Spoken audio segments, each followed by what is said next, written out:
हाय future teachers, मैं हूँ दीपाली और ये मेरी फर्स्ट वीडियो है अबाउट सीटेट सिलेबस 1 to 5।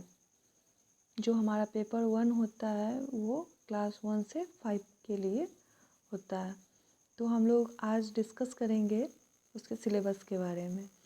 तो हम लोग जानते हैं कि ये टोटल 5 सब्जेक्ट्स का पूछा जाता है और टोटल 150 नंबर का होता है। टोटल 150 क्वेश्चंस होते हैं और टाइम 150 मिनट होते हैं, 2 घंटा 30 मिनट। तो हमारा फर्स्ट जो सब्जेक्ट है वो है CDP, child development and pedagogy. तो चाइल्ड डेवलपमेंट से 30 क्वेश्चन 30 मार्क्स के पूछे जाते हैं। उसके बाद सेकेंड क्वेश्चन है मैथ्स से भी 30 क्वेश्चन 30 मार्क्स के पूछे जाते हैं। लेकिन इसमें 30 मार्क्स या 30 क्वेश्चंस में से 15 क्वेश्चंस 15 मार्क्स के जो होते हैं कंटेंट से पूछे जाते हैं। कंटेंट मतलब related to calculation as LCM HCF हो गया, या फिर परसेंटेज हो गया, रेशियो हो गया, प्रॉफिट लॉस हो गया। जो भी बेसिक जो चैप्टर्स होते हैं, बेसिक क्वेश्चंस पूछे जाते हैं उनसे। और 15 नंबर के क्वेश्चन 15 जो पूछे जाते हैं वो पेडागोजी से होते हैं, मैथ्स पेडागोजी से। वैसे ही EVS में भी 30 क्वेश्चंस पूछे जाते हैं 30 मार्क्स के। उसमें से 15 क्वेश्चन 15 मार्क्स के, 15 क्वेश्चन जो कंटेंट से रिलेटेड होते हैं, जो आपने 1 से 5 तक इन्वायरमेंटल साइंस पढ़ा है उससे पूछा जाता है। और 15 नंबर के क्वेश्चन 15 क्वेश्चंस जो होते हैं वो आपका पूछा जाता है पेडागोजी से, EVS पेडागोजी से। और फोर्थ जो हमारा सब्जेक्ट है लैंग्वेज 1। तो लैंग्वेज 1 में आप हिंदी भी ले सकते हैं और इंग्लिश भी ले सकते हैं। तो मैं पहले ये बता देती हूँ कि लैंग्वेज 1 और लैंग्वेज 2 में क्या डिफरेंस होता है। तो लैंग्वेज 1 में आप अगर कोई भी लैंग्वेज को सब्जेक्ट को लेते हैं, हिंदी ले या फिर इंग्लिश ले, तो उसमें होता है कि अगर लैंग्वेज 1 में किसी को भी लेते हैं तो उसमें एक जो होता है पैसेज पूछा जाता है और एक पोएम के रूप में होता है। तो पैसेज को सॉल्व करना आसान होता है और पोएम को सॉल्व करना थोड़ा सा डिफ़िकल्ट होता है। तो जब आप हिंदी में आपको एक पैसेज और एक पोएम दिया जाता है तो पोएम को आप अच्छे से सॉल्व कर लेते हैं। अगर इंग्लिश में आपको एक पैसेज और एक पोएम दिया जाएगा तो थोड़ा सा सॉल्व करना डिफ़िकल्ट हो जाता है। डिफ़िकल्ट इसीलिए हो जाता है क्योंकि पोएम में आप एग्जैक्ट मीन आप पता नहीं कर सकते हैं, क्योंकि पोएम में पोएट के नज़रिए से उस वर्ड का क्या मतलब है वो कोई भी नहीं समझ सकता है।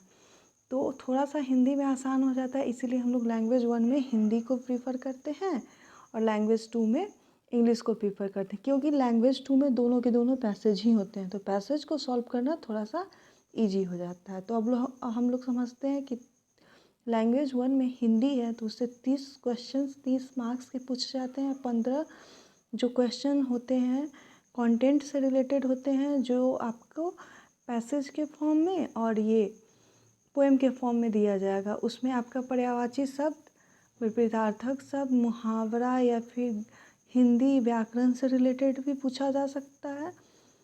वही पैसेज में से ही कुछ शब्द को लेकर के क्वेश्चन बनाया जाता है।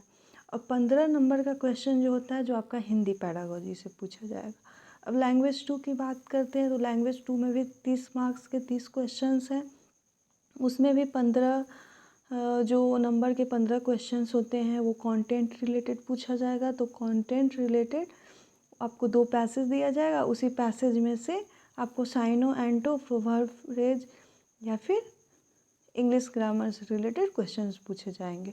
और 15 जो क्वेश्चंस जो होते हैं वो इंग्लिश पेडागोजी से पूछे जाते हैं। तो आपका यहाँ पे जो 5 सब्जेक्ट है, 5 सब्जेक्ट में कैसे कैसे पूछा जाता है वो आपका यहाँ पर आई होप क्लियर हो गया होगा।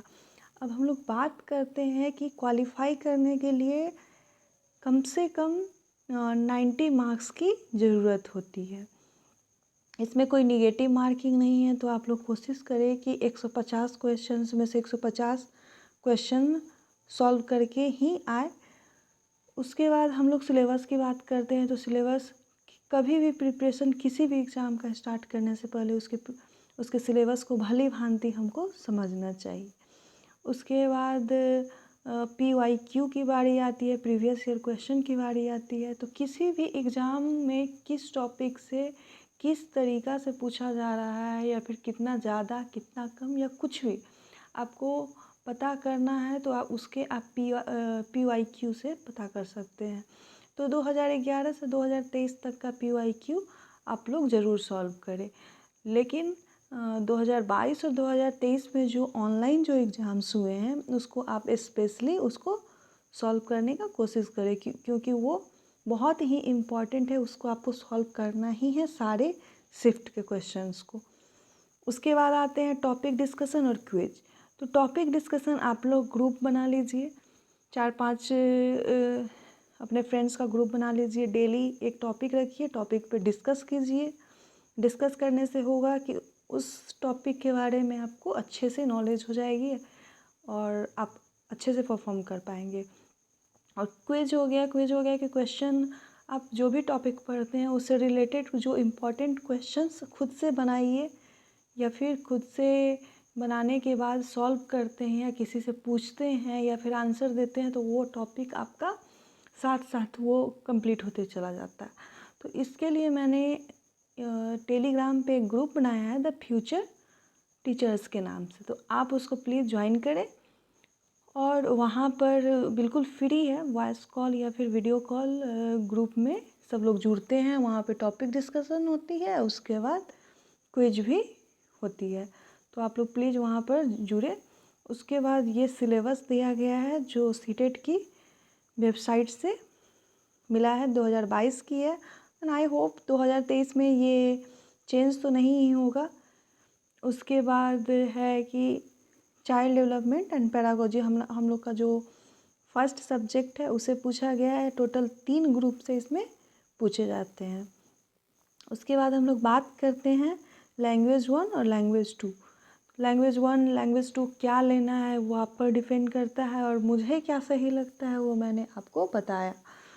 तो लैंग्वेज 1 और लैंग्वेज 2 का जो सिलेबस है ऑलमोस्ट आप लोग को जो पढ़ना होगा वो सेम ही पढ़ना होगा। उसके बाद हम लोग बात करते हैं मैथ्स का। तो मैथ्स में ये ग्रुप हो गया, ग्रुप टोटल 2 ग्रुप से पूछा जाता है, ईवीएस में भी टोटल 2 ग्रुप से पूछा जाता है। तो ये जो आपकी PDF है जो आपको टेलीग्राम पे मिल जाएगी, आप लोग टेलीग्राम पे जा कर के द फ्यूचर टीचर्स से सर्च करें, आपको सरस्वती माता का वो DP दिखाई देगा जो अभी भी यूट्यूब पे आपको मौजूद दिख रहा है। तो आप लोग कोशिश करें वहाँ पर जुड़ने का, वो आपके लिए बहुत बेनिफिशियल होगा। उसके बाद अगर आपको वीडियो अच्छी लगी हो तो इसको लाइक करें, सब्सक्राइब करें और शेयर करें। अगर आपको कुछ कमी लगी हो या फिर कुछ ऐसा टॉपिक पे चाहते हो कि मैं बनाऊं तो प्लीज़ आप कमेंट करें। Thank you.